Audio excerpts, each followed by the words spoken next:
수업생 여러분 반갑습니다. 자, 오늘은 방역 수칙에 따라 방역을 진행하고 또 스튜디오 강의로 진행을 하도록 그렇게 되어 있습니다. 그래서 오늘은 마스크를 벗는데 아마 오늘만 마스크를 벗겠죠. 스튜디오 강의니까요. 자, 오늘 수업은 교재 413페이지부터 준비가 되어 있습니다. 자, 413페이지 외국인 등의 부동산 취득에 관련되는 특례는 특히나 중요합니다. 그래서 잘 정리하셔야 될 단원이고, 지금 제목이 외국인 등의 이렇게 갑니다. 외국인 등의 부동산을 취득하는 것에 관련되는 법률이다. 이렇게 출발했으니까 여러분들은 제목부터 잘 보셔야 됩니다. 첫째, 외국인 등이 누구냐를 일단 체크하셔야 되겠죠. 그리고 부동산을 취득할 때, 그랬으니까 부동산이 뭘까요? 부동산은 토지, 건물이겠죠. 그러면 외국인이 아시다시피 아파트를 또는 토지를 사게 되면 신고해야 되는 제도인데, 그때 취득에 관련되는 법이니까 이 단어는 소유권에 관련되는 것만 정리를 한다. 이 부분도 잘 보시기 바랍니다. 외국인이 예를 들어서 취득에 관한 것이니까 저당권을 설정하거나 전세권, 지상권 이런 것들하고는 전혀 관련이 없죠. 자, 그래서 외국인 등의 부동산을 취득에 관련되는 법률이다. 제목부터 굉장히 강조하고 범위가 아주 작습니다. 지금 정리해보면 양이 이만한데 10년 연속 출제했습니다. 그러면 여러분들은 10년 연속이니까 올해 나오면 11년 연속이 되는데 한 번 출제할 때 지문이 5개가 뜨잖아. 그죠? 그러면 10년 동안에 50개가 떴다는 이야기예요. 그죠? 양이 이만하다 그랬죠? 여기서 50개 지문을 뽑으려면 나왔던 지문이 또 나오고 또 나옵니다. 그래서 이 외국인 부동산 취득에 관련되는 법률은 반드시 맞춰야 되는 제도이다. 이렇게 정리를 합니다. 특히 시국하고도 관련이 되죠. 시국이라는 말은 외국인이 우리나라 부동산을 취득을 마음대로 한다면 우리나라 땅 반틈이 없어질 수도 있겠죠. 그래서 매각이 아니고 취득에 관련되는 법률이다 라는 제목을 잘 보시고 문제를 이렇게 내겠죠. 미국인 스미스 씨가 외국인인 줄 알겠습니까? 강남에 있는 A 빌딩을 매각할 때는 이 법을 적용한다. X입니다. 취득에 관련되는 법이다. 한 번 더. 일본인 스미스 씨가, 이것도 외국인이죠. 스미스 씨가 강남에 있는 A 토지를 매각할 때는 이 법을 적용한다. X입니다. 매각이 아니고 취득에 관련되는 법률이다. 제목부터 잡으셔야 됩니다. 자, 제목부터 잡고 내려가면 외국인 등의 의미하고 출발하는데 그 제1절의 외국인 등의 의미조차도 시험에 굉장히 중요합니다. 외국인이 누구냐 이렇게 물으면 첫째 줄 부동산 거래 신고에 관한 법령상의 외국인 등은 1. 부동산 국적을 보유하고 있지 아니한 자. 그건 사실 당근이죠.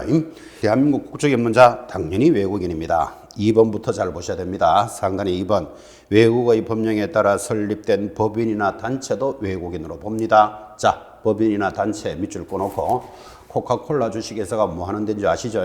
코카콜라 주식회사가 공장을 설립하기 위해서 우리나라의 땅을 하나 삽니다. 당연히 외국인 취득에 들어갑니다. 그래서 법인이나 단체도 적용한다. 맥도날드 뭐 하는 데인지 아시죠?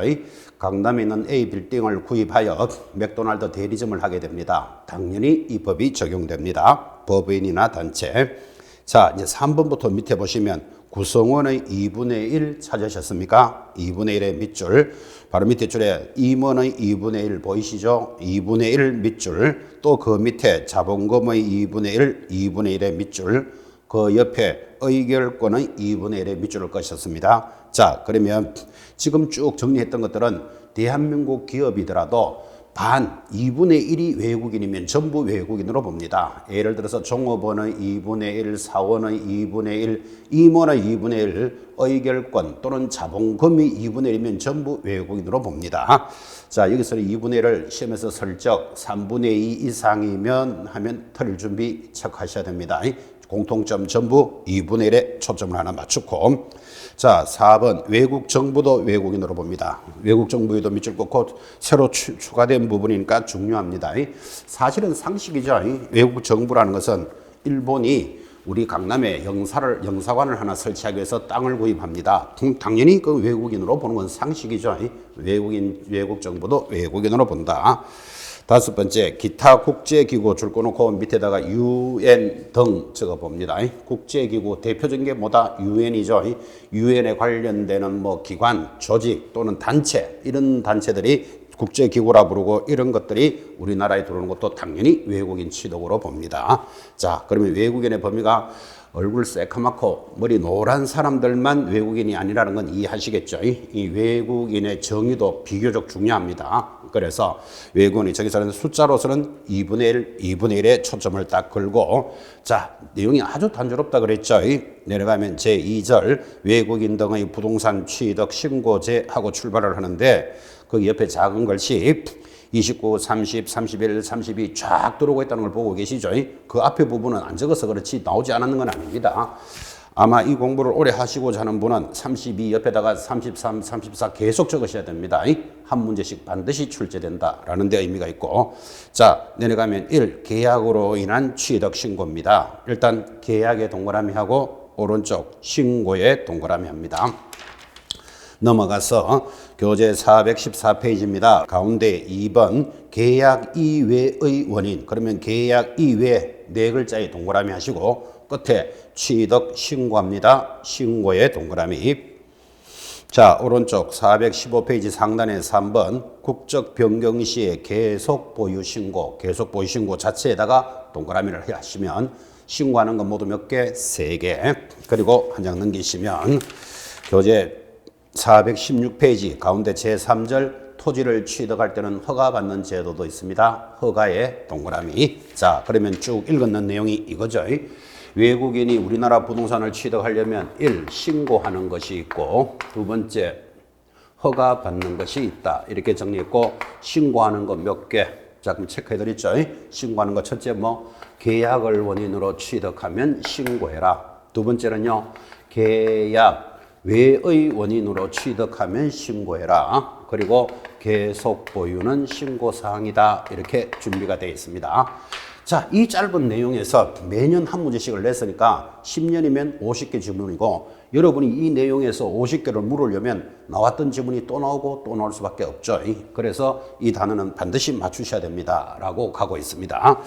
자, 첫 번째, 계약을 원인으로 취득하면 신고해야 된답니다. 그러면 계약이 뭔지 알아야 되겠죠. 우리가 보통 수업을 해보면 1년 동안 중개사법을 공부했거나 또는 뭐 관련되는 법률을 공부하신 분들이 계약이 뭡니까 하면 띵 하게 쳐다보시는 분이 있습니다. 자, 그러면 오늘 시간부터 시험 치는 그날까지 이렇게 기억합니다. 계약하면 매매 교환 정렬을 기억하셔야 됩니다. 이 매매 교환 정렬을 일명 법률행위 이렇게 이야기하니까 계약을 1년 동안 들으시면서 계약을 했다 안 했다 거래 계약서를 작성했다 하고 수업을 하면서도 계약이 뭡니까 하면 계약을 말 못하는 수험생이 있다니까요.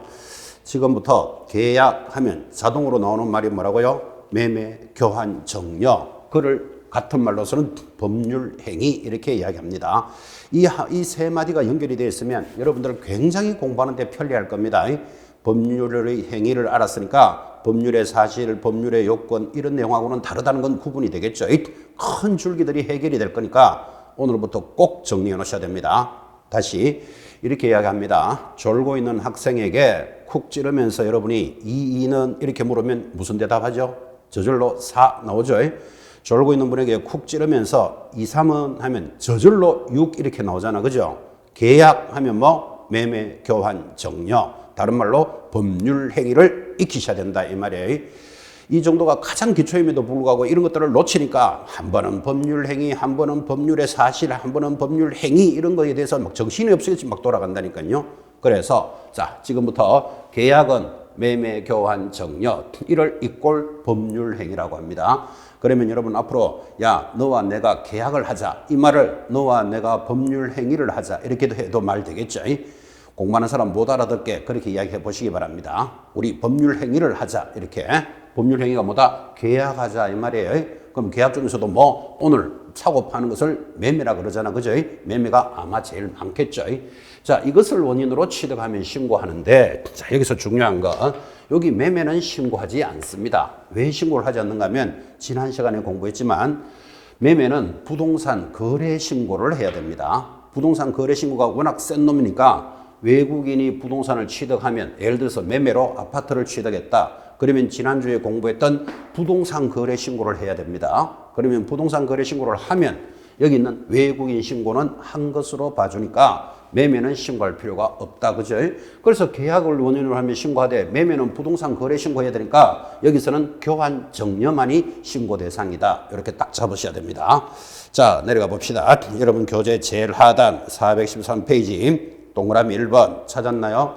외국인 등이 대한민국 안의 부동산을 취득하는 계약 갈로 열고 부동산 거래 신고를 한 경우는 제외한다. 제외. 옆에다가 매매 이렇게 적으셔야 돼요. 매매는 신고하지 않는다는 뜻이죠. 제외하였고 하고 체결하였을 때는 체결일로부터 자 동그라미 합니다. 계약 체결일로부터 60일 길게 동그라미 하고 외국인들은 소유권 취득 신고를 하여야 한다 그랬습니다. 자, 계약을 원인으로 취득했다. 부동산 거래 신고하는 것은 제외하고 이 말은 매매를 제외하고 교환 정려는 계약이 체결된 날로부터 60일 내로 시장, 군수, 구청장이 신고 관청이라고 지난 시간에 몇 시간을 떠들었죠. 부동산 거래 신고는 시장, 군수, 구청장이 신고 관청이니까 거기에 신고해라. 그것을 위반하면 300만 원짜리 과태료다 이렇게 되어 있습니다. 내용이 이렇게 단조롭다고요. 볼까요? 414페이지 제일 상단 동그라미 2번 이 신고는 외국인이 토지를 취득하는 경우뿐만 아니라 건물을 취득하는 경우에도 적용된다. 첫 시간부터 이야기했죠. 부동산은 토지, 건물을 취득했을 때 또한 소유권 취득의 경우에만 적용되므로 소유권의 처분하는 경우에는 외의를 할 때는 적용되지 않는다. 또나 소유권이 아닌 전세권, 저당권 등도 당연히 적용되지 않습니다. 출발할 때부터 취득은 소유권에 관한 법률이다. 이렇게 딱 잡으셨죠. 자, 동그라미 3번 방금 했지만 8조 1항에 따라 신고를 하지 아니하거나 거짓으로 신고한 자에 대해서 얼마? 300만 원짜리 과태료에 해당되죠. 300만 원짜리 과태료 밑줄. 자, 그러면 계약을 원인으로 하는 것들이 정리가 됐다면 두 번째, 계약 외의 원인으로 취득하면 신고를 하라. 지금 체크하셨죠? 계약 외가 뭘까요? 하니까 교재 414페이지 제일 하단에 동그라미 1번 찾았습니까? 자, 외국인 등이 자, 암기는 할 필요 없고 줄은 하나 꺼봅니다. 상속, 경매, 기타 계약 이외의 원인, 공익사업법 등에 따른 법정 환매권의 행사 계속 줄 것입니다.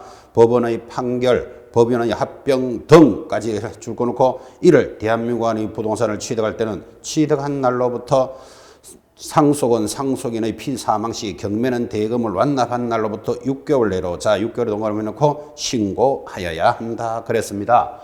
굉장히 많이 양이 전달됐지만 공부 못하는 사람의 특징 계약 외가 뭡니까 하니까 지금 줄 건 거죠. 상속, 정려, 판결, 합병 또는 또 나옵니다. 건축물의 신축, 재축, 정축 정신없이 나오는데 그게 계약 외인데 지금 계약을 알고 있잖아. 그죠? 계약이 뭐라 그랬죠? 쿡 찌르면 매매, 교환, 정려 이렇게 대답한다 그랬죠. 그러면 계약 외는 매매, 교환, 정려 외에는 다 나머지 계약 외예요. 그거를 상속, 판결, 합병 이렇게 다 따라가면서 경매 이렇게 동그라미 하는 분은 전형적으로 공부 안 되는 사람이 준비다 그랬잖아요. 그죠? 이 매매, 교환, 정려 외 나머지를 전부 계약 외라 하고 계약 외는 지금 뭐라고 하죠?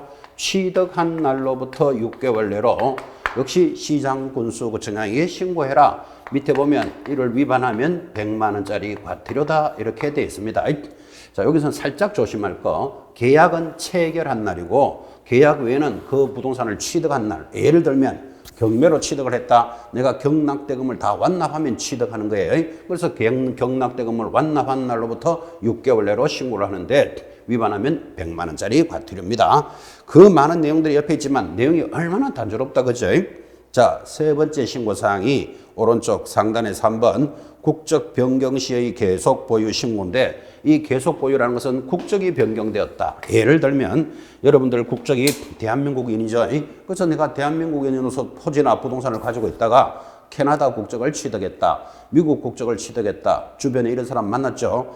그러면 국적이 바뀌면 외국인으로 되었으니까 예전부터 가지고 있던 것을 신고한다. 그를 계속 보유 신고라고 합니다.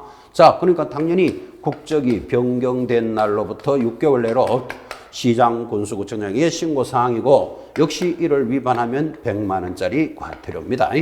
자, 우리 교재 그 오른쪽 하단에 굉장히 많은 말들이 있지만 계속 중복되고 있잖아요. 시장 군수구청장 신고관청에게 신고한다 이렇게 가니까 크게 기억하기도 합니다. 어쨌든 신고를 위반하면 크거나 작거나 과태료 사유이다. 이렇게 크게 공부하는 모습도 익히셔야 됩니다.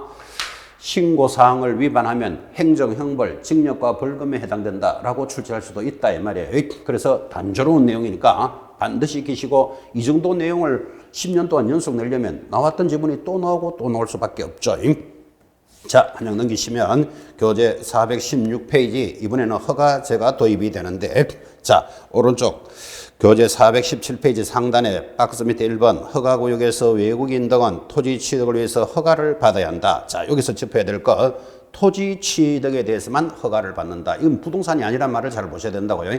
건물을 허가받는 건 없다니까요. 그래서 1번에 줄 쫙 긋습니다. 허가구역에서 외국인 등은 토지 취득을 위한 허가를 받아야 되고 바로 밑에 줄 허가를 받지 아니하거나 토지 취득 계약을 체결하거나 부정한 방법으로 허가를 받아 취득한 외국인은 매년 시험에 나옵니다. 옆에 2년 이하의 징역 또는 2천만 원 이하의 벌금에 처해지고까지 줄 꺼놓고 바로 밑에 그 계약은 효력이 발생하지 않는다. 그를 다른 말로는 무효라고 일부러 강조하고 있죠. 옆에 무효에도 동그라미를 합니다. 자, 이를 외국인 취득에 관련되는 것인데 그럼 여러분들은 외국인이 허가를 받아야 된다는데 토지를 무슨 외국인이 받아야 됩니까? 부터 잡으셔야 돼. 그래서 416페이지 법조문이 들어와 있습니다. 자, 416조 하단에 1번 찾았습니까? 군사기지 및 군사시설보호법에 따라 2조 6호에 따른 군사기지, 군사시설 이렇게 계속 나가니까 거기 군사에 동그라미를 합니다. 군사시설에 있는 토지를 취득할 때는 허가받아야 한다라는 뜻이고 그 바로 밑에 국방 목적상 이거 군사시설인 건 이해되죠?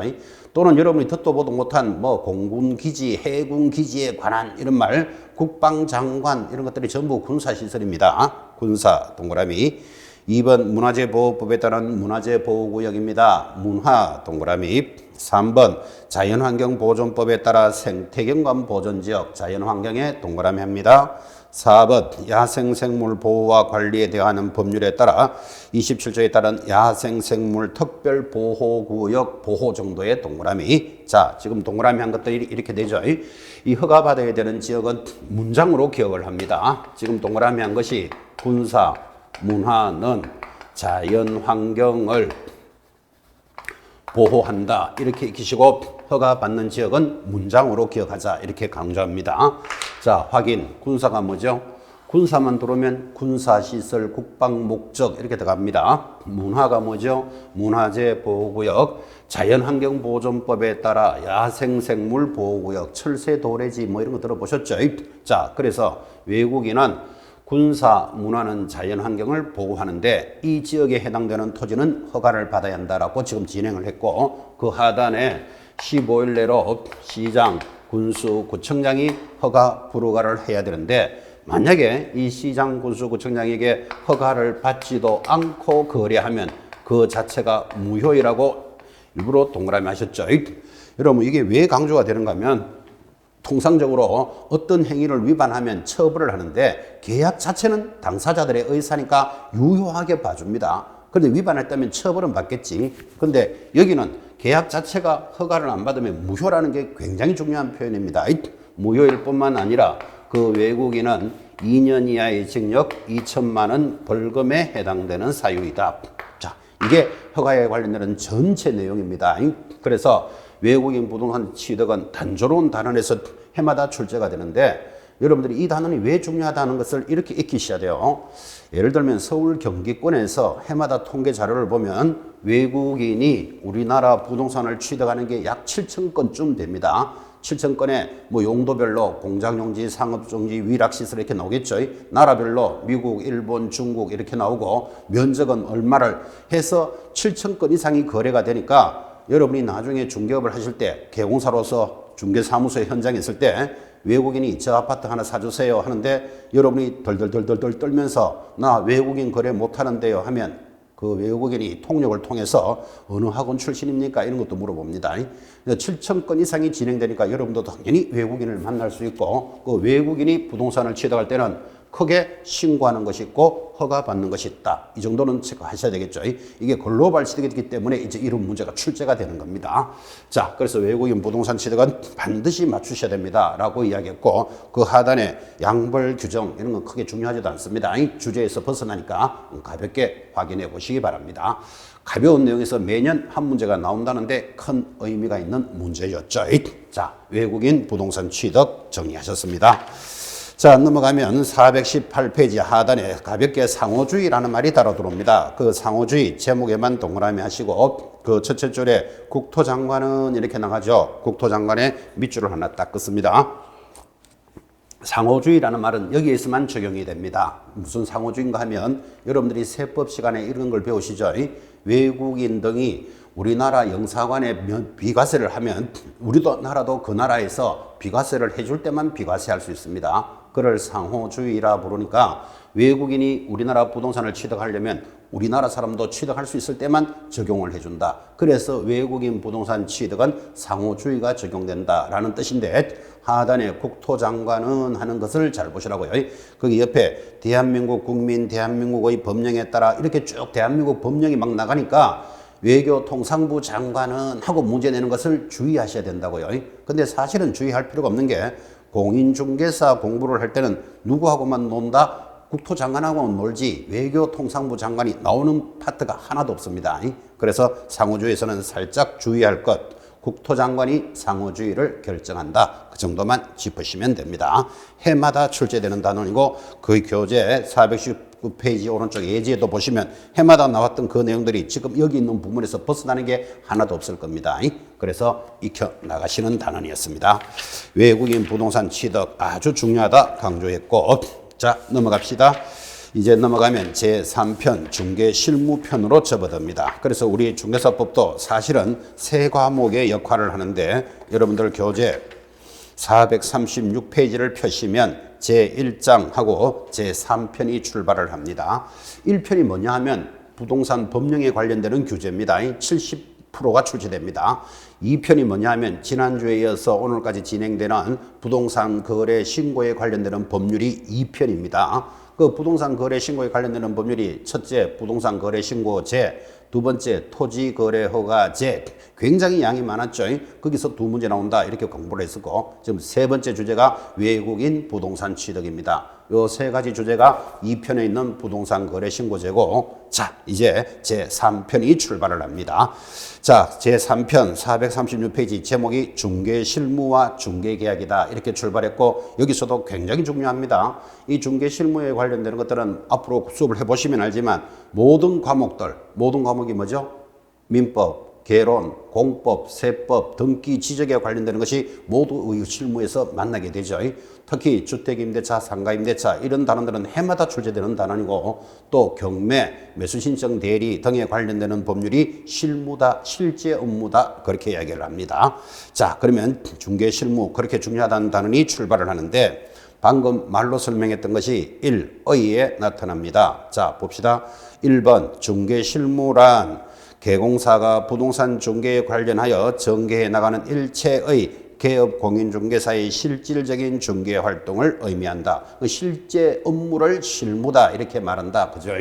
자 그러면 중개 실무를 하려면 그 시간적 범위 오른쪽에 해당 물건의 관계 이런 것들은 참고로 보시는데 우리 법률적으로 만나는 게 오른쪽 페이지 437의 한가운데 중개계약의 법적 성질부터 이제 본론입니다.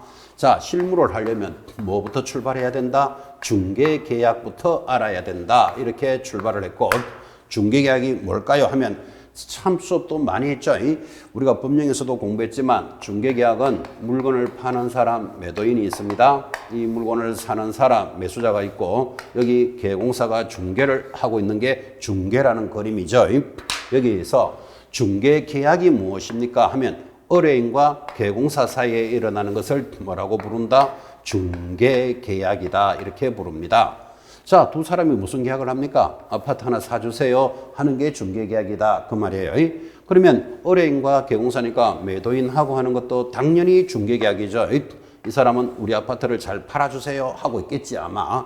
자, 그러면 이 중개계약이 무엇입니까를 굳이 묻는다면 그림을 보시면서 의뢰인과 누구 사이에 일어나는 거다? 개공사 사이에 일어나는 것을 중개계약이라고 합니다.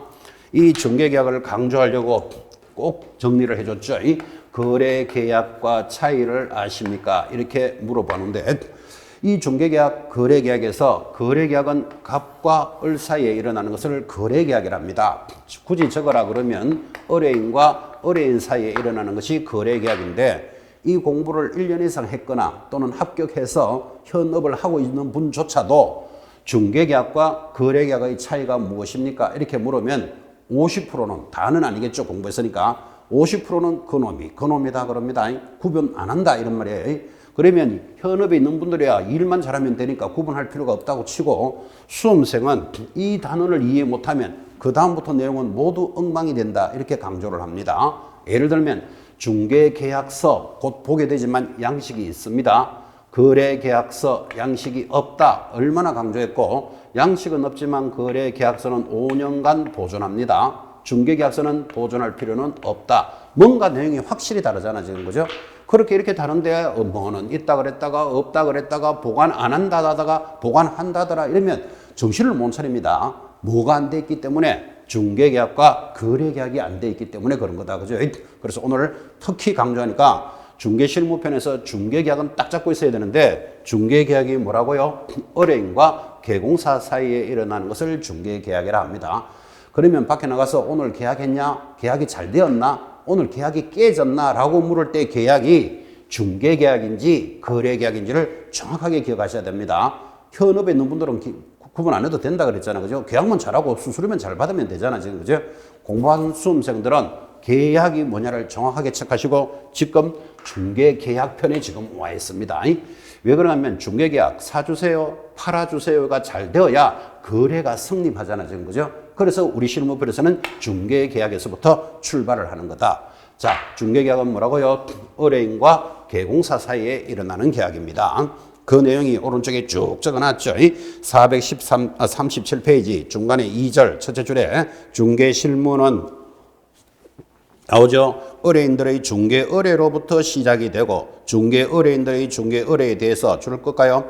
개공사가 승낙을 함으로써 중개 계약이 체결된다. 즉 하나 사주세요 하니까 개공사 그래 사줄게요 하고 계약이 성립된다라고 설명했고, 자 이러한 중개 계약은 민사 중개 계약으로서 일단 민사 중개가 중요하니까 동그라미를 딱 찍고 그 민사 중개는 밑에 설명이 되어 있죠. 1. 민사 중개는 상행위가 아닌 부동산 행위를 중개하는 약정으로서 민사중개계약에 해당한다. 이를 중개계약의 성질을 물으면서 상사중개에 해당한다 하고 X를 걸은 적이 있습니다. 그래서 여러분들은 중개계약은 민사중개다. 요거 하나 기억합시다. 그 민사중개에 대해서 하단에 쭉 설명이 되어 있고 판례까지 들어오는데 이거 30분 설명해가지고 하나 나올 동 말동하는 거 붙들 필요 없죠. 그래서 중개계약은 무슨 중개? 민사중개 이렇게 기억합니다. 예를 들어서 상사중개계약은 보험 같은 겁니다. 요율을 정해놓고 거기에 따라서 진행이 되는 보험 같은 것들이 상사중개고 우리 부동산 중개는 뭐다? 민사중개의 동그라미. 그냥 넘기시면 낙성불효식 계약이고 자 여기도 동그라미 하지만 사실은 상식이죠. 계약의 특징 낙성불효식 계약이고 내려가면 큰 3번 유상쌍무계약이면서 제일 밑에 큰 4번도 동그라미 위임유사계약이다. 이게 이제 중개계약의 성질들을 설명하고 있습니다. 그런데 낙성불효식 유상쌍무는 계약의 기본 성질이고 민법에서 마르고 닳도록 공부하시죠. 가볍게 보시면 되고 특히 중요한 건 4번은 별표하셔야 됩니다. 위임유사의 계약인데 이는 판례가 위임과 가장 유사하다라고 전달을 하니까 자, 이 중개계약을 지금 공부하고 있는데 중개계약은 의뢰인이 사주세요, 팔아주세요 하면 개공사는 자기 집을 사고 팔지는 않지만 자기 집같이 관리를 잘해줘야 된다. 그를 우리는 선량한 관리자의 주요 의무라고 판례가 인정하는 위임과 가장 유사하다. 그 위임하는 걸 체크하시면 됩니다. 그리고 오른쪽에 가볍게 임의적 계속적 계약이며 비전형 혼합계약이다. 비전형이라는 말은 민법에서 제시하는 계약에 들어가지 않는 것, 그를 비전형이라고 그를 무명계약이다라고도 공부한 적이 있죠. 그래서 계약의 성질을 가볍게 보되 이 중개계약에서 여러분이 체크하실 것은 민사중개다. 그 다음 위임과 가장 유사하다. 두 개를 익히셔야 됩니다. 자, 그럼 이제 중개계약의 개념을 대충 보셨다고 보고, 자, 이런 중개계약의 유형과 특징에서 439페이지 하단에 계약의 유형이라는 말은 종류 이런 뜻이겠죠. 그리고 그것에 대한 특징인데 그래도 이 서론편에서는 여기가 그래도 제일 중요합니다. 자, 이런 중개계약, 즉 의뢰인과 개공사 사이에 일어나는 중개계약이 이런 종류가 있습니다. 교재 440페이지 상단에 제목에 줄 것입니다. 일반 보통 중개계약이다. 첫 번째 제목에 줄 딱 것이고 쭉 내려가시면 2번, 큰 2번이죠. 이 전속 중개계약이 있습니다. 전속 중개계약 밑줄. 441쪽 상단에 가니까 독점 중개계약 찾았습니까? 독점 중개계약의 밑줄. 그리고 내려가면 큰 2번에 단독 공동중개에서 단독은 줄 것도 없고 큰 2번 공동중개계약을 밑줄을 딱 긋습니다. 그리고 넘어가면 442페이지 보수에 따라서 하는데 거기 하단에 있는 2번 순가중개계약을 밑줄을 껐습니다. 시험에 나오는 건 그 5개예요. 자, 지금 줄을 꺼드렸는데 이 중개계약이 이런 중개계약이 의뢰인과 개공사 사이에 일어나는데 종류가 모두 몇 개가 있다? 5개를 체크했으니까 제목부터 익히셔야 되는데 1. 일반 보통 중개계약이 있고 2. 전속 중개계약에 밑줄을 껐습니다. 3번 독점 중개계약이 있고 4번 공동 중개계약이 있다. 5번 순가 중개라고 5개를 줄을 꺼셨고 오지선다형을 준비하는 여러분에게는 항상 어떤 내용을 5가지로 잘라가는 연습을 하셔야 된다. 계속해서 전달을 했습니다. 자, 그럼 일반 보통 중개계약이 뭐냐 하니까 일반적인 거. 자, 교재 440페이지 상단에 동그라미 1번 의뢰인이 불특정 다수의 개공사에게 불특정의 밑줄을 긋고 그 경쟁력으로 중개를 의뢰하는 유형으로서 우리나라에서 가장 많이 쓰이는 중개계약의 유형이다. 당연한 거죠. 자, 일반적인 중개계약이 뭡니까? 불특정 다수랍니다. 이렇게 해야 되겠지. 갑이 개공사에게 아파트를 팔아주세요 하는 게 중개계약인데 여러분 한 사람에게만 합니까? 여러 사람에게 팔아달라고 합니까? 여러 사람에게 팔아달라고 한다. 수수료는 어떻게 지급합니까? 제일 먼저 계약을 체결한 자에게 지급한다. 당연하죠. 이런 형태를 일반적인 중개계약이다. 이렇게 이야기했습니다. 불특정 다수의 개공사에게 의뢰하여 먼저 체결되는 사람에게 수수료를 주는 형태. 여러분이 매도인 집을 파는 사람이어도 이렇게 진행하잖아. 그죠? 여러 개공사에게 우리 아파트 잘 팔아주세요 하고 먼저 체결한 사람에게 수수료를 주겠다. 이런 일반적인 중개계약이 나타나는데 자, 딱 보니까 개공사에게 유리합니까? 불리합니까? 개공사 불리하죠. 내가 시간과 경비와 노력을 투자해서 열심히 일을 하다가 다른 사람이 계약했단다 하면 나는 꽝 이래 되는 거예요. 그래서 이런 일반적인 중개계약에 책임성이 없다는 느낌이 같이 있어야 되고 이것 때문에 중요한 게 이제 전속 중개계약을 강조하게 됩니다. 자, 일반 중개계약 계속 하나 더 읽어볼까요? 특징. 자, 상단에 기억. 일반 중개계약은 방금 말로 설명했죠. 중개 의뢰를 받은 개공사 중에서 먼저 계약을 성립시킨 자가 보수를 차지하게 되는 전건대적인 형태로 자, 밑줄 긋습니다. 개공사와 의뢰인 모두에게 불리한 형태이다. 자, 둘 다 불리한 형태 이렇게 시험에서 딱 물으면 일반 중개계약을 찾으셔야 됩니다. 니은 어떤 개공사라도 먼저 계약을 체결한 자가 우선하므로 어느 개공사도 거래 성사에 대한 책임관념이 희박하다. 먼저 체결한 사람에게 수수료를 주니까 일을 하는 척은 하지만 크게 책임성 없죠. 안 해도 그만, 해도 그만. 그죠? 이렇게 무책임하게 지내간다는 말이 나오면 일반 중개계약을 찾으셔야 됩니다. 하나만 더. 디귿, 개공사가 서로 경쟁적으로 다른 개공사보다 먼저 계약을 체결하려고 하므로 거래 가격이 줄 걸까요? 정상적인 가격보다 낮게 형성이 된다. 이런 말들이 나오면 일반 중개계약을 찾을 줄 아셔야 된다. 그런 뜻이에요. 자, 가격이 낮게 형성된다는 말은 이런 게겠죠. 이 아파트를 5억에 팔아주세요 라고 의뢰를 하는데 여러 명의 개공사가 계약을 체결해야 수수료를 받으니까 5억보다 예를 들어서 4억 9천에 팝시다. 4억 8천에 팝시다. 이렇게 해야 성사될 가능성이 높지. 5억짜리를 6억에 팝시다, 7억에 팝시다 올라간다고 성사되지는 않겠죠. 그래서 통상적으로 일반 중개계약을 하면 가격이 낮게 형성되는 기능을 한다라는 취미도 이해를 하셔야 됩니다. 그래서 중개계약의 종류 중에서 이런 일반적인 중개계약이 지금 현업에서 제일 많이 일어나고 무책임하게 일어나고 둘 다 불리한 형태가 있기 때문에 이제 전속 중개계약이 시험에서 거는 겁니다. 자, 하단 전속 중개계약 법령 시간에도 공부했고 반드시 출제된다 이렇게 얘기했습니다. 중개 의뢰는 중개 대상물의 중개를 의뢰함에 있어서 특정한 계공사를 정하여 특정한의 동그라미 그 계공사에 한하여 해당 중개 대상물을 중개하도록 하는 계약을 말한다. 즉 전속 중개계약은 특정한 사람에게만 의뢰를 한다. 굳이 그림을 그린다면 물건을 팔아달라는 갑이 특정한 계공사 A에게만 우리 아파트를 팔아주세요 라고 의뢰하는 형태를 전속 중개계약이라 합니다. 그림을 그렸으니까 A 계공사 입장에서는 유리하다, 불리하다. A 계공사 불리할 일은 없죠. 나만이 팔 수 있는 물건이다. 수수료 받을 확률이 아주 높죠. 자, 그러면서 계공사 의뢰인도 유리하죠. 어차피 누구에게 수수료 줘도 한 번은 줘야 될 거 책임성 있고 믿을 수 있는 사람에게 맡기면 둘 다 유리한 형태가 보이셔야 됩니다. 그래서 시험에서 의뢰인과 계공사 쌍방에게 유리한 것 하면 답이 전속 중개계약 체크하시는데 여기 살짝 단점이 보이시죠? 무슨 단점? 한 사람에게만 의뢰를 했는데 이 계공사가 능력이 없거나 게으른 사람이면 이 물건이 안 팔리는 수가 생기겠죠. 그래서 이 계공사는 전속 중개계약을 체결하면 지켜야 될 의무가 있다. 이렇게 공부하셨고 이 의무가 시험에 나오는 거예요. 대표적으로 자기한테만 의뢰를 했으니까 이 아파트는 20층 중에 15층에 있으며 엘리베이터는 설치되어 있고 지하철하고는 몇 미터 거리에 있는 아파트로서 하면서 물건에 대한 정보를 올려야지 손님을 만날 수 있겠죠. 그죠? 그래서 계공사에게 일을 할 수 있도록 의무가 주어져 있습니다. 자, 전속 중개계약 특징 체크하시면서 별표 딱 찍으셔야 됩니다.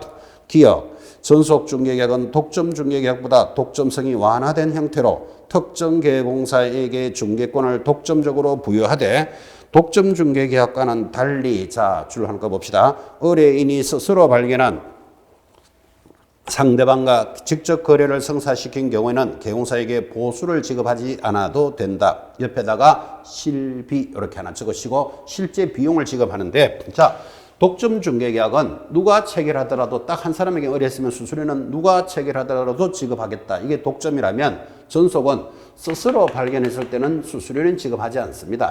스스로라는 말은 갑이 아파트를 팔아주세요 라고 독점 전속으로 의뢰를 했는데 갑의 동생 우리말로 갑다시가 형님 아파트 내가 살게요. 그럴 수도 있겠죠. 자, 그러면 스스로 발견한 사람하고 계약을 하면 계공사는 했는 역할이 없죠. 그러면 그때는 중개 보수를 지급하는 게 아니고 실비를 지급한다. 이게 전속과 독점의 차이점이에요. 이게 제일 핵심. 자, 그 다음에 내려오면 계공사에게는 중개 보수권이 어느 정도 확보된다는 장점이 있고 중개 의뢰인은 특정한 계공사로부터 책임 있는 서비스 중개를 받을 수 있다는 장점이 있다. 그래서 좀 전에 했던 쌍방에게 유리한 형태 하면 전속을 찾으셔야 됩니다. 자, 제일 밑에 리얼도 중요합니다. 현행법에서는 이런 전속 중개계약서는 반드시 전속 중개계약서를 작성하여 서로 간에 분쟁이 일어나지 않도록 하라라고 준비가 돼 있다까지를 체크하시고 자, 이 1번, 2번인 이 전속과 일반 중개계약이 제일 중요합니다. 자, 나머지는 이제 가볍게 가는데 독점은 뭡니까 하니까 오른쪽 상단에 1번 특정 계공사에게 역시 독점적으로 의뢰를 하는 형태로서 일단 중개계약이 체결되면 밑줄 걸까요? 중개 의뢰된 계약을 누가 성립시키든지에 관계없이 독점한 계공사가 보수를 받게 된다. 그래서 이건 일방적으로 계공사에게 유리한 형태죠. 누가 성사시키더라도 계공사에게 수수료를 주겠다. 독점 중개계약이니까 계공사에게 유리하지만 이런 형태가 우리나라에는 잘 있다 없다? 없죠. 우리나라는 누가 하더라도 수수료를 너에게 주겠다. 이런 체제라고 안 맞습니다. 그래서 이런 형태는 주로 미국 등에서 일어나는 형태. 그래서 옆에다가 미국 이렇게 적어놓고 우리 교재에서는 선진국 이렇게 적었는데 거기 기억 한번 보세요. 특징, 기억의 세체줄 끝에 보면 성사시키는 형태로 선진국, 특히 미국에서 이랬으면 살짝 기분 나쁘죠. 선진국만, 미국만 선진국은 아니잖아. 그죠? 미국에 동그라미 놓고 미국 등에서 주로 보편화된 형태. 그래서 미국에서 수입한 중개계약은 하면 독점 중개계약을 찾으셔야 됩니다. 자, 내려가면 큰 2분의 1 단독 중개 설명할 것도 없다 그랬죠. 이 개공사 혼자서 하면 단독 중개. 내려가면 2번 2명 이상의 형태로서 연결되면 이를 공동 중개를 한다. 그죠? 그래서 이 공동 중개도 현장에서는 지금 많이 일어나죠. 하나의 물건을 2명 이상의 개공사가 연결되어 있는 것, 이를 공동 중개를 합니다. 특징 가볍게 확인하시기 바랍니다. 자, 넘어가면 442페이지 상단 보수의 지급 방법에 따라서 1번 정가 정률이라는 말이 있고 가볍게 보라 그랬는데 정가는 가격을 정한다 이 뜻이에요. 그래서 이 아파트를 팔아주면 수수료 300만 원으로 합시다. 가격을 정하고 하는 것을 정가 중개. 정률은 프로테이지를 정하는 거겠죠. 이 아파트를 팔아주면 2%를 수수료로 하자. 1%로 합시다 하는 게 정률. 그래서 그 위에 3번의 제목이 보수의 지급 방법에 따라서 구분한다라고 돼 있고, 자, 여기서는 그래도 중요한 게 하단에 있는 2번 순가 중개계약입니다. 이 순가 중개계약은 글자는 순하게 생겼지만 시험에서 그래도 비교적 중요한 타임이 이것 때문에 그렇죠. 1번의 순가 중개계약은 의뢰인이 개공사에게, 자, 핵심 단어 미리 매도 가격, 매입 가격을 제시까지 줄 것이고 미리 가격을 제시한다. 그래서 순가 중개계약은 미리 가격을 제시한다라는 표현은 팔리지도 않았는데 이 물건을 우리 10억에 팝시다. 이렇게 가격을 미리 정합니다. 그리고 수수료는 어떻게 적어봤느냐? 이 가격을 초과한 것을 중개 보수로 하겠다. 이런 형태를 뭐라고 부른다? 순가 중개다. 그죠? 그래서 글자는 순하게 순가라는 말이 들어가지만 나쁜 놈들은 다 붙는다 그랬죠. 자, 10억에 팔면은 나머지를 수수료를 합시다 하니까 개공사가 이거 한 20억은 됩니다. 이렇게 광고를 해야 15억이라도 팔 수 있잖아. 그죠? 허위 과장 광고의 원인이 되고 개공사가 폭리를 취하게 되고 부동산 투기를 조장하게 되면서 이렇게 나오는 나쁜 말들은 전부 다 순가에 붙습니다. 한번 읽어볼까요? 자, 순가는 미리 가격을 하여 이를 초과 금액으로 물건이 거래된 경우에 초과 금액을 개공사가 보수로 취득하는 형태이다. 설명했고 특징 가볍게 봅시다. 기억, 순가 중개계약은 자칫하면 중개보수가 불합리하게, 자, 과대해지기 쉽고 부동산 투기를 초래하고 끝에 공정한 거래 질서를 해하는, 즉 나쁜 말들이 들어오면 전부 다 뭐다? 순가다. 그렇게 체크하셔야 됩니다. 니은, 개공사가 폭리를 취하여 거래 질서를 문란하게 한다. 그런 말 이해되죠? 3번, 중개사법이 제정된 나라에서는 거의 모두 원칙적으로 금지하고 있고 또한 우리나라에서는 순가 중개계약의 체결 자체는 금지하지 않으나 이를 통하여 보수를 법정 범위를 초과하여 받으면 초과 보수로서 금지행위로서 처벌할 것이다. 이렇게 들어가니까 조금 중요한 것. 이 순가 중개계약은 금지행위이다. 그러면 틀립니다. 금지행위이다 하면 틀리는 이유가 수수료를 초과했을 때 금지가 되지 순가중개 자체를 금지로 하지는 않겠죠. 자, 예를 들면 이게 물건이 공장이라고 칩시다. 여러분 중개보수편에서 배우셨지만 주택 외의 물건은 얼마까지 받을 수 있죠? 0.9%를 받을 수 있으니까 공장이면 10억이면 얼마? 900만 원 받을 수 있겠는데 10억 이상 파는 것을 수수료로 하자 그랬는데 개공사가 10억 500에 팔았다고 칩시다. 수수료 얼마? 500만 원 받겠지. 그렇게 받으면 위반이다? 아니다? 절대로 위반 아니죠. 수수료 범위 내니까. 그래서 순가중개계약 자체는 금지 행위는 아니죠. 수수료를 초과해서 받게 되면 금지가 될 것이다. 교재에 적은 부분이 그런 부분이에요. 그래서 금지행위에서 초과 금품 수수에 적용되면 1년 이하의 징역, 1,000만 원 이하의 벌금 사유이다 하고 정리를 했었습니다.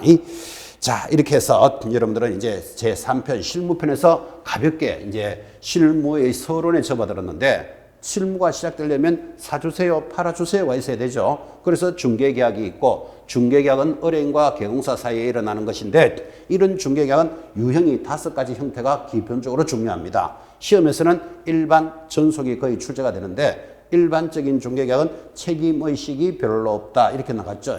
그 다음 뭐 전속 중개계약은 둘 다 책임의식을 가지고 하는 근대적인 방식에서 벗어났고 그런 형태가 전속이고 전속 중개계약은 시험에서 빠진 적이 한 번도 없다 그랬습니다. 또 이는 법령 시간에도 별도로 전속 중개에 대해서는 따로 공부를 하게 되죠.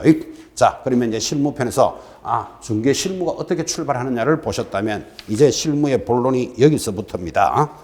한 장 넘기시면 444쪽 제목이 뭐죠? 중개대상물의 조사 확인 설명이라고 들었고, 이 조사 확인 설명에서부터 실무의 본론이 출발을 합니다. 즉 이런 말을 하고 있죠. 아파트를 하나 사주세요, 팔아주세요 들어오면 개공사는 이 물건에 대해서 설명을 잘해야만 매수자가 사든지 말든지 하겠죠. 그래서 저 물건을 조사 확인하는 과정이 실무편에서는 제일 중요하고 타 과목들이 전부 다 연결이 되어 있습니다. 자, 가볍게 1절 내려오면 왜 중개대상물을 조사 확인하는 목적이 뭐냐 하니까 가볍게요. 1. 중개대상물 설명의 근거는 우리 계약 체결을 하기 위해서 물건을 설명해야 된다. 뭐 지극히 당연한 이야기. 그리고 내려가면 큰 2번 확인 설명서를 작성하는 근거가 됩니다. 확인 설명서 모두 4종류가 있었죠. 그것을 작성하려면 물건에 대해서 조사 확인이 돼야 되고 또 이 물건에 대해서 개공사가 설명을 잘 못하여 손해를 입히면 손해배상의 책임이 되기 때문에 물건을 잘 조사 확인해야 됩니다. 3번의 손해배상의 책임이다. 그리고 내려가면 4번 셀링 포인트를 추출하는데 셀링 포인트라는 것은 그 물건의 장점이다 그런 뜻이에요. 그러니까 하나 사주세요, 팔아주세요가 오면 이 물건의 장점을 잘 설명해야 거래가 체결이 되겠죠. 그러려면 물건에 대해서 뭐 해야 된다? 조사 확인이 이루어져야 된다라는 이야기를 하고 있습니다. 자, 그래서 셀링 포인터, 물건에 대한 특징을 설명하기 위해서라도 조사 확인을 잘해야 되는데 오른쪽 445쪽에 그러면 어떻게 조사를 해야 됩니까? 방법이 나타나겠죠. 자, 1번 밑줄 긋습니다. 공부상의 검토 확인. 공부라는 것은 공적인 장부를 가지고 확인합니다.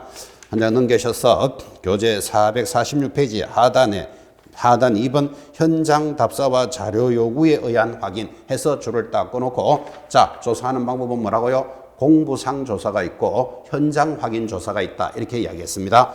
공부는 공적인 장부인데 어떻게 공적인 장부를 확인하느냐 하니까 445쪽 다시 뒤로 돌아와서 가운데 동그라미 1번 중개대상물의 기본적인 사항에 밑줄을 닦으시고 기본적인 사항을 사실관계로 합니다. 바로 밑에 있지만 소재지, 면적, 구조 이런 것들의 물건에 대한 사실관계는 대장을 보고 확인합니다. 거기 대장 동그라미 내려가면 동그라미 2번 물건의 권리관계는 해서 권리관계라는 게 이 아파트는 누가 가지고 있다. 소유권은 어떻게 되고 또 농협의 대출은 얼마나 돼 있고 저당권은 어떻게 돼 있다라는 권리관계는 옆에 무엇으로 확인합니까? 등기부 요즘 말로는 등기사항 증명서라는 공부로 확인합니다. 즉 지금 뭘 동그라미 하고 있는가 하면 어떤 사항은 무엇으로 확인하느냐 지금 이거 묻고 있습니다. 자, 사실관계는 무엇으로 확인하고 대장으로 확인하고 권리관계는 등기부를 기준으로 한다는 걸 가르쳐주고 있죠. 3번도 중요하죠. 공법상 이용 제한 및 거래 규제. 자, 여기가 토지거래 허가지역이다. 투기과열지구다. 등등 공법상의 제한사항은 무엇으로 확인합니까? 토지 이용 계획 확인서 동그라미 하시고 아마 토지를 거래할 여러분들 개공사들은 제일 중요한 서류가 토지 이용 계획 확인서로서 모든 것이 출발을 하게 될 겁니다. 공부를 하나 떼는데 수수료도 제일 비쌀 겁니다. 대략 한 부에 1,500원쯤 합니다. 여러분 등기부는 한 1,100원 요즘 인터넷으로 하면 700원 그러죠. 대장은 대략 한 700~800원 정도 될 거예요. 1,000원쯤 될 겁니다. 그래서 한 장 떼는데 수수료도 가장 센 게 토지 이용 계획 확인서로서 공법상 제한사항을 확인합니다. 4번 내려가면 자, 이 토지에 대해서 경계나 지형, 땅의 모양은 어떻게 되는데 이거를 이야기하려면 뭐를 보고 이야기한다? 지적도, 임야도라는 도면을 가지고 확인합니다. 자, 여기서 굉장히 중요한 내용이 하단에 내려가는데 동그라미 5번 다시 별표 내용의 불일치다 이랬습니다. 불일치 기억해 줄 걸까요? 부동산의 기본적인 사실관계는 대장을 기준으로 한다. 줄을 껐는데 자, 불일치라는 말은 이거죠. 대장에 물건에 대한 소재, 지번, 면적이 나타납니다. 그럼 토지 대장에 예를 들어서 100제곱미터, 지금 100평 하면 안 되죠. 100제곱미터다 이렇게 돼 있으면 등기부 표제부에도 100제곱미터가 돼 있어야 되잖아. 그죠? 같은 땅에 대해서 대장과 등기부가 사실이 다르게 되어 있다니까요. 불일치가 되어 있으면 우리 중개실무를 할 때 어떻게 하느냐 하니까 지금 뭐라고 줄 것이었죠? 대장을 기준으로 거래한다. 그 말이죠. 자, 하나 넘겨서 그때 니은에 보시면 상단 부동산의 권리관계입니다. 등기부 기준까지 줄을 딱 꺼놓고 이렇게 되겠죠. 이 아파트에 소유자가 등기부를 떼보니까 김갑동으로 돼 있으면 건축물 대장에도 김갑동으로 돼 있어야 되잖아. 그죠? 근데 건축물 대장에는 이열순으로 돼 있다니까요. 그럼 공부가 일치하지 않잖아 지금. 그죠? 이럴 때 개공사는 무엇을 기준으로 거래를 하느냐 하니까 권리관계는 등기부를 기준으로 합니다. 기준되는 시점 시험에 잘 들어옵니다. 이거 실무의 A, B, C다 이렇게 이야기합니다. 내려가면 디귿 공법상의 이용 제한과 이용 제한 등은 무엇으로 확인한다? 토지 이용 계획 확인서로서 확인한다. 까지가 이제 현장에 관련되는 내용인데 이 일치 여부에 대해서는 굉장히 중요하게 관리를 합니다.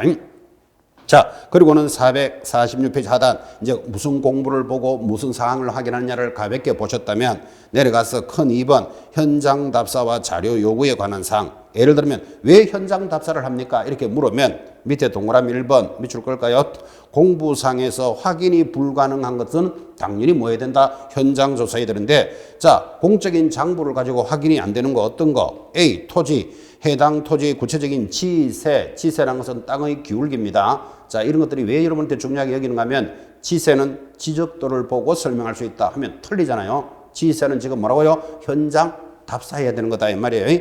토질, 도로 상황 등은 공부상으로 정확한 확인이 불가능하므로 개공사 현장 답사를 통해서 조사 확인합니다. 이해되겠죠? 자, 오른쪽에 건물의 기능상 문제점, 예를 들어서 외관상 특징 이런 것들도 현장 가봐야 알겠죠. 아주 오래전에 출제됐습니다. 이 건물의 외관상 특징, 기능상의 문제점은 건축물 대장으로 확인한다 하면 X잖아요. 여러분 건축물 대장을 보고 이 건물의 뭐 특징, 기능상의 문제점을 찾아내면 슈퍼맨 되겠죠. 물건을 안 보고도 그것을 확인한다면 그래서 이런 것들은 현장 조사해야 된다라는 걸 이야기합니다. 시옷의 뭐 임목 가볍게 보시고 자 니은 권리관계에서 비교적 시험에 잘 들어옵니다. 줄 거 볼까요? 법정지상권이나 유치권, 분묘기지권, 점유권과 같이 등기를 요하지 않는 권리까지 줄 거 놓고 이런 것들은 등기가 되지 않는 권리입니다. 그럼 등기가 되지 않는 권리니까 당연히 뭐 해야 된다? 현장 조사해야 되겠죠. 시험에서 어떻게 걸까요? 다음 중 현장 조사해야 되는 권리를 찾으시오. 지금 줄 건 것들입니다. 다시 등기부에 나타나지 않는 권리를 찾으시오. 지금 줄 건 것들이죠. 그것들이 현장 조사해야 되는 거다. 비교적 중요했고 자 밑에 동그라미 2번 일단 별표입니다. 이번에는 공부상 내용과 실제 내용의 일치 여부입니다. 자 아까 이런 말 했죠. 면적이 대장에 있는 것과 등기부가 다르면 대장을 우선으로 하고 권리관계 소유자가 대장과 등기부가 다르면 등기부를 기준으로 합니다. 그게 공부의 일치를 중요하다 했는데 지금 여기 있어 이 내용은 이 공부에 있는 내용하고 현장에 가보니까 실제 내용하고 달라요. 자 그러면 무엇을 통해서 확인합니까? 하니까 거기 2번에 셋째 줄 내려오시면 셋째 줄 맞죠? 넷째 줄입니다. 또한 우리나라는 줄 것입니까? 등기부에는 공신력이 인정되지 않으므로 현장 질문을 통하여 등기부상의 소유자와 실제 소유자가 일치하는 것을 확인할 때 만약에 다르다면 실제상 소유자의 동그라미 하시고 우리나라 등기부는 공신력이 없으므로 실제상 소유자와 거래해야 된다라는 취지죠. 이런 것들이 실무의 ABC입니다. 여러분 ABC라는 말은 ABC를 모르면 영어를 공부 못하듯이 실무를 수업하면 공부의 불일치를 반드시 체크하시는데 이 아파트의 등기부를 떼보니까 소유자가 김갑동으로 돼 있어요. 근데 이열순이라는 자가 내 부동산이지만 저 사람 이름으로 된 거야 라고 소유자가 실제 관계와 등기부가 다르다니까요. 그러면 누구하고 거래한다? 실제 소유자와 거래한다. 왜? 우리나라 등기부는 공신력이 없으니까 이렇게 보충 설명을 해주고 있습니다. 자, 이 단원에서는 공부의 일치 여부가 굉장히 중요합니다. 자, 여기까지가 이제 서론이었다면 드디어 448페이지 실무의 한가운데 물건에 대해서 조사하는 방법 들으셨죠? 뭐 공부상 조사한다, 현장 조사한다. 그리고 이 공부가 불일치하면 어떻게 조사를 해야 되겠다라는 게 정리가 됐다면 드디어 무엇을 조사해야 됩니까? 이제 이렇게 들어옵니다. 그래서 448페이지 전개대상물의 조사 확인해야 될 사항이 뭐냐 이렇게 들어가죠. 10분 쉬었다가 계속 진행하겠습니다.